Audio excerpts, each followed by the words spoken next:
ज्यांच्या कालावधीमध्ये जिओ टॅगिंगचा GR झाला, त्या जिओ टॅगिंगच्या GRच्या नावाखाली या महाराष्ट्राची किती लूट झाली हे सुद्धा पुढच्या अधिवेशनात पहिल्या दिवशी बघा.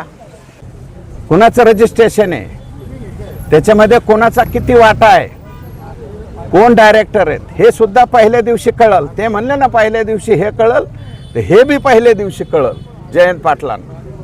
त्यांनी हा असा जावई शोध लावला.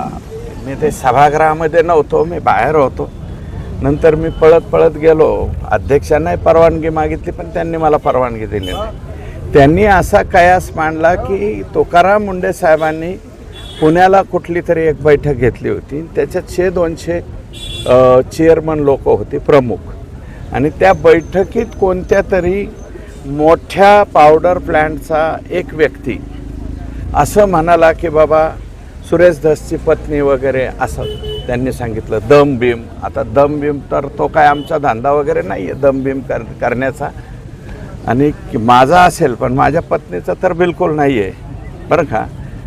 तर माझी पत्नी त्या जे त्यांचे संभाव्य तिकडचे जे पावडर प्लॅन्टवाले आहेत त्यांच्याकडे 15 वर्षापासून आमचं दूधच नाही.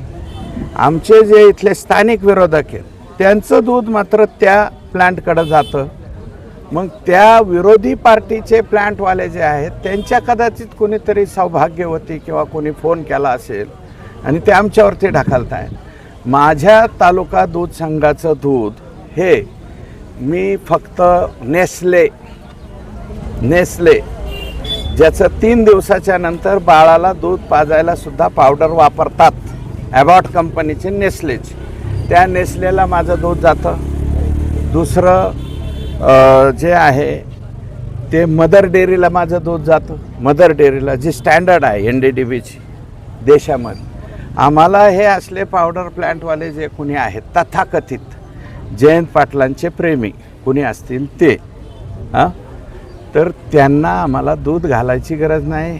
आम्ही त्यांना भीक घालीत नाही किंवा आम्ही त्यांना भीक घाला असं म्हणत नाही. आणि जे आता त्यांच्या अवतीभोवती दिसतंय, जे कोणी तथाकथित जे कोणी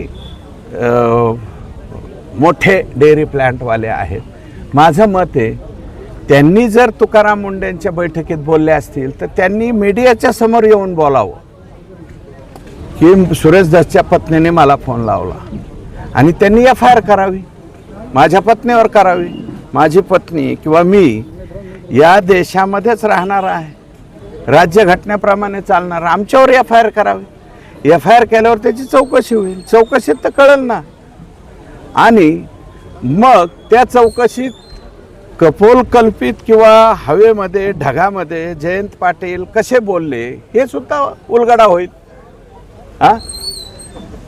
कारण ते आम्हाला शिवत बी नाही. कोणतं ते कालवा कालवी सहकारी संस्था जे आहे ना दुधात, कालवा कालवी सहकारी संस्था, जे लोक हे चालवतात हे आम्हाला शिवत पण नाही. 3 लाख लिटर दूध आहे माझ्या सहकारी संस्थेचं. 1000 किंवा 1500 लिटर 2000 लिटरच कमी दूध झालं आहे. तुम्ही आजच्या सगळ्या वर्तमानपत्रात बातम्या आहेत, मराठवाड्यातलं 1 लाख लिटर दूध कमी झालं. हे जे जयंत पाटील म्हणतायत ना, कोणत्या पावडर प्लॅन्टवाल्याचे कणव घेऊन बोलतायत ना, त्यांना दूध घालणाऱ्यांचं 10,000 लिटर दूध कमी झालं आहे आमच्या इथलं. मग एकदा होऊन जाऊ द्या ना. महाराष्ट्रातल्या ज्या चिलिंग प्लॅन्टचं दूध कमी झालं असेल त्या सगळ्यांवर FIR दाखल करा. जर माझं कमी झालं असेल, माझं म्हणजे माझ्या सहकारी संस्थेचं कमी झालं असेल तर माझ्यावरती गुन्हा दाखल करा. आणि जयंत पाटील जे बोलतायत कणव घेऊन, ज्यांचा कोणाचा मोठा प्लॅन्ट आहे त्यांना आम्ही दम बिम दिला मानतो.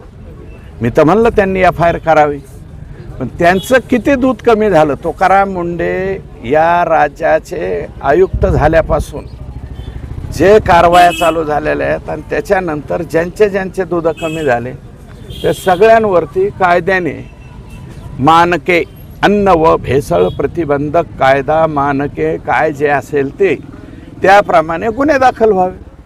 जयंत पाटलांनी केवळ तील हे कायमस्वरूपी त्यांना एक फार छंद आहे कोणाच्याही कुठेही डावचायचा. तर मला वाटतं त्यांनी माझ्या नादी लागू नये. मी सोपा डावचायचा माणूस